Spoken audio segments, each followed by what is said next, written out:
I'm afraid the crisis in Southern Europe is not over. Economic stagnation is persisting. Unemployment is likely to remain at very high levels.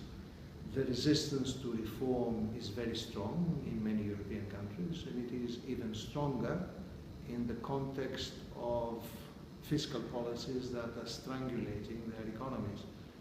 Reform is indeed necessary in Southern Europe, but if you try to reform at a time when the economy is imploding, the task becomes close to impossible.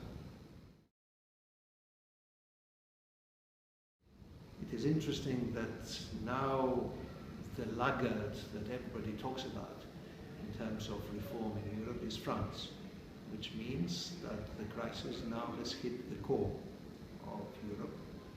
And if it does hit the core, then it's going to be very difficult to manage. Already Italy was the albatross hanging from the neck of all European institutions. When it comes to France, it is an impossible thing to handle. But as I said before, the capacity of France to reform depends not only on political will and how to overcome resistance domestically, but also on a more favorable economic environment at the European level. And that can be provided by the ECB and Germany, and not by France.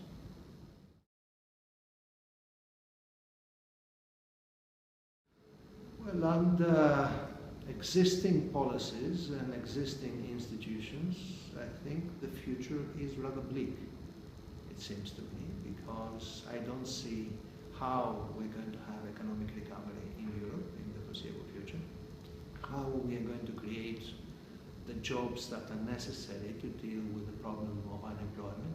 And as we know, unemployment in parts of Europe has reached levels that would have been unthinkable during this time.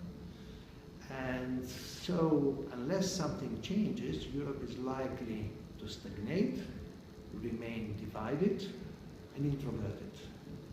What needs to be done is to change policies, is to have a more balanced economic strategy that tries to combine comprehensive programs of national reform with a boosting of demand and more investment, both through fiscal policy and through monetary policy. And in the on the medium term, we have to deal with the difficult, virtually impossible question, namely, how do you deal with a currency without a state? And I don't have a simple answer.